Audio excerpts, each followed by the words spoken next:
ভারতের সংবিধানের heart and soul of the constitution বলা হয় কাকে? আর্টিকেল নাম্বার 32কে বলা হয় হার্ট অ্যান্ড সোল, যেটা হচ্ছে right to constitutional remedies. Procedure established by law, এই ধারণাটি কোন দেশের সংবিধান থেকে নেওয়া হয়েছে? জাপান। ভারতের সংবিধানে কোন অংশকে মিনি কনস্টিটিউশন বলা হয়? 42তম সংবিধানিক সংশোধনকে, যেটা হচ্ছে 1976 সালে আনা হয়েছিল। রুল অফ লর ধারণা এর প্রবক্তাকে, এই ধারণা কে দেন? ডিসি এই রুল অফ ল এর ধারণা দেন। ফান্ডামেন্টাল ডিউটিস কততম অ্যামেন্ডমেন্টের মাধ্যমে যুক্ত করা হয়? ফান্ডামেন্টাল ডিউটিস 42তম অ্যামেন্ডমেন্ট এর মাধ্যমে কিন্তু যুক্ত করা হয় ভারতীয় সংবিধানের সঙ্গে। এটা 1976 সালে। ভারতের প্রথম গভর্নর জেনারেল কে ছিলেন? ভারতের প্রথম গভর্নর জেনারেল ছিলেন ওয়ারেন হেস্টিংস। যদিও একটু ডাউট হয় আর কি, কোনো আমরা জেনারেলি যেটা জানি যে প্রথম গভর্নর, বাংলার প্রথম governor Robert Clive, governor general ছিলেন হচ্ছে বাংলার ওয়ারেন হেস্টিং, এবং পরবর্তীকালে সেই বাংলার গভর্নর জেনারেল থেকে সেটা হয়ে যায় ভারতের গভর্নর জেনারেল। সেই ভারতের প্রথম গভর্নর জেনারেল কিন্তু আমরা জানি লর্ড উইলিয়াম বেন্টিং হবে, ঠিক আছে। এবার লর্ড উইলিয়াম বেন্টিং তিনি ছিলেন ভারতের গভর্নর জেনারেল। এবার যদি ভারতের প্রথম ভাইসরয় বলা হয় তাহলে আবার সেটা হবে লর্ড ক্যানিং, ঠিক আছে। এবং সেই ভাইসরয় পদটা তোমার হচ্ছে পরবর্তীকালে গিয়ে শেষ হয় 1947 সালে যখন ভারত স্বাধীন হয় তখন। এবং শেষ ভাইসরয় ছিলেন হচ্ছে লর্ড মাউন্টব্যাটেন। এবং তিনি স্বাধীন ভারতবর্ষের প্রথম গভর্নর জেনারেল ছিলেন, ঠিক আছে। অর্থশাস্ত্র গ্রন্থের রচয়িতাকে? চাণক্য। চাণক্যের হচ্ছে আরেকটা নাম কি? কৌটিল্য। চাণক্যের আরেকটা নাম কি? কৌটিল্য। তার রিয়েল নেমও পরীক্ষাতে আসে, বিষ্ণুগুপ্ত তার real name. Grand old man of India কাকে বলা হয়? Grand old man of India বলা হয় দাদাভাই নওরোজিকে বলা হয় grand old man of India. Drain theory, drain of wealth, এই যে এই মতবাদের প্রবক্তাকে, এটাও দাদাভাই নওরোজি, ঠিক আছে। তিনি ছিলেন কংগ্রেসের দ্বিতীয় সেশনের সভাপতি ছিলেন, যেটা কলকাতাতে হয়েছিল। ইন্ডিয়ান ন্যাশনাল কংগ্রেস কবে প্রতিষ্ঠিত হয়?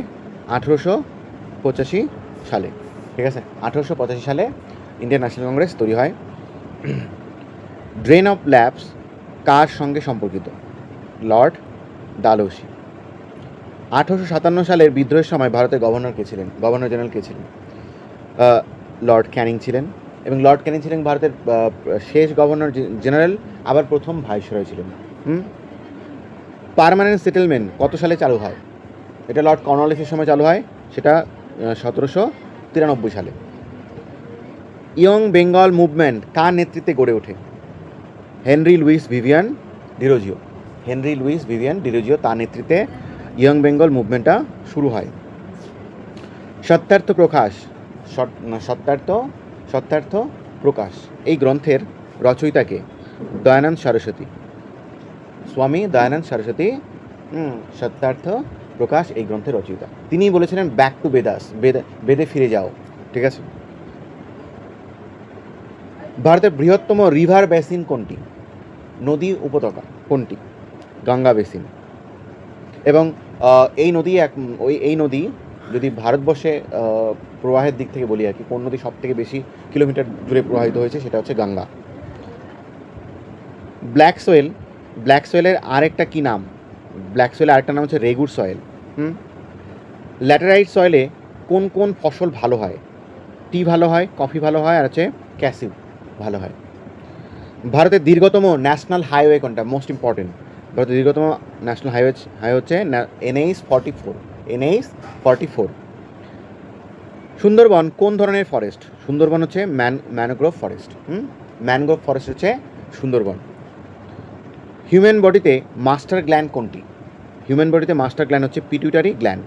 হিউম্যান বডিতে মাস্টার গ্ল্যান্ড কোনটি? Pituitary gland. আরবিসি কোথায় তৈরি হয়?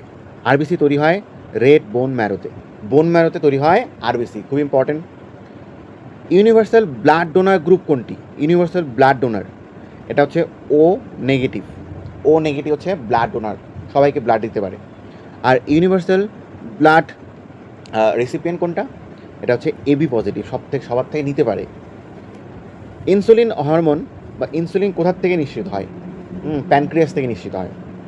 ইনসুলিন কোথা থেকে নিঃসৃত হয়? প্যানক্রিয়াস থেকে। ভিটামিন ডি এর অভাবে কোন রোগ হয়? ভিটামিন ডি এর অভাবে রিকেট রোগ হয়।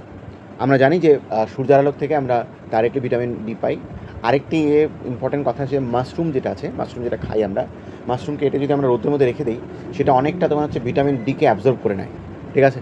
তো সেটাকে যখন আমরা হয়তো পরবর্তীকালে কনজিউম করবো, সেটা কিন্তু ভিটামিন ডি এর একটা সোর্স আমরা পাবো। ভিটামিন সি এর অভাবে কোন রোগ হয়? স্কারভি রোগ হয়। ভিটামিন সি এর অভাবে স্কারভি রোগ হয়। আমরা জানি লেবুতে হচ্ছে কি থাকে? ভিটামিন সি থাকে। ম্যালেরিয়া রোগের প্যারাসাইট এর নাম কি? এটার প্যারাসাইটের নাম হচ্ছে প্লাজমোডিয়াম। টিউবারকুলোসিস, যেটা টিবি রোগ, টিবি রোগ, সেটা হচ্ছে টিবি রোগের যে জীবাণুটা, সেটার নাম হচ্ছে মাইকোব্যাকটেরিয়াম টিউবারকুলোসিস। কোভিড-19 এই রোগের ভাইরাসটার নাম কি? আমরা সবাই জানি কোভিড-19, কিন্তু এর ভাইরাসটার নাম কি ছিল? SARS-CoV-2, SARS-CoV-2, SARS-CoV-2। SI unit of ফোর্সের এসআই ইউনিট কি? ফোর্সের এসআই ইউনিট হচ্ছে Newton. SI unit of pressure কি? এসআই ইউনিট অফ প্রেশার হচ্ছে pascal. SI unit of pressure হচ্ছে কি? পাস্কেল। লাইট ইয়ার কিসের একক? লাইট ইয়ার হচ্ছে ডিস্টেন্সের একক। কিসের একক? ডিস্টেন্সের একক। Every action has an equal and opposite reaction. এই কথাটি কে বলেছেন? এটা হচ্ছে নিউটন, এবং নিউটনের থার্ড ল অফ মোশন কিন্তু এই ব্যাপারে বলে। এবার দেখো, speed of light in vacuum, মানে শূন্য মাধ্যমে আলোর যে গতি, সেটা কত? খুব important, 3 × 10⁸ m per second, metre per second. PH scale কে আবিষ্কার করেন? পিএইচ স্কেল আবিষ্কার করেন সোরেন পেডার লরিটস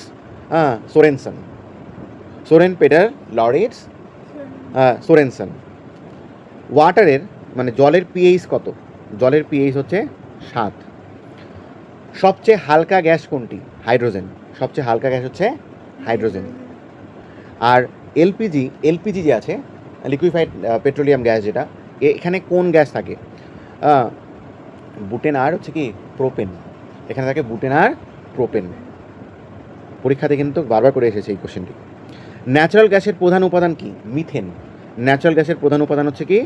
মিথেন। আরবিআই কত সালে প্রতিষ্ঠিত হয়? 1935-এ। আরবিআই কত সালে প্রতিষ্ঠিত হয়? 1935-এ। আরবিআই হেডকোয়ার্টার কোথায়? মুম্বাই। এইচকিউ অফ আরবিআই সেটা হচ্ছে কোথায়? মুম্বাইতে। ব্যাংকার্স ব্যাংক কাকে বলা হয়? ব্যাংকার্স ব্যাংক বলা হয় রিজার্ভ ব্যাংক অফ ইন্ডিয়া। আরবিআইকে বলা হয় ব্যাংকার্স ব্যাংক। জিএসটি কবে চালু হয়? খুব ইম্পর্টেন্ট, 1 জুলাই 2017 সালে, ঠিক আছে? 1 জুলাই 2017। নীতি আয়োগ কবে প্রতিষ্ঠিত হয়? নীতি আয়োগ প্রতিষ্ঠিত হয় 1 জানুয়ারি 2015-এ। কবে নীতি আয়োগ প্রতিষ্ঠিত হয়? 1 জানুয়ারি 2015-এ। ইউনেস্কো এর হেডকোয়ার্টার কোথায়? প্যারিস। ইউনেস্কো এর হেডকোয়ার্টার হচ্ছে কোথায়? প্যারিসে। WHO হু এর হেডকোয়ার্টার কোথায়? হু এর হেডকোয়ার্টার হচ্ছে জেনেভা। হু এর হেডকোয়ার্টার কোথায়? জেনেভাতে হচ্ছে হু এর হেডকোয়ার্টার। ইউনাইটেড নেশন প্রতিষ্ঠিত হয় কবে? 24 অক্টোবর 1945। ইউনাইটেড নেশন, যাকে বলা হয় বিশ্বের বিবেক, বিশ্বের ভালো মন্দ নিয়ে যে চিন্তাভাবনা করে, এটা প্রতিষ্ঠিত হয়েছে 1945 সালে 24 October. International court of justice এটা কোথায় অবস্থিত? এটা অবস্থিত দ্য হেগ, এখানে অবস্থিত। আর লাস্ট হচ্ছে ওয়ার্ল্ড এনভায়রনমেন্ট ডে কবে পালিত হয়? 5 জুন।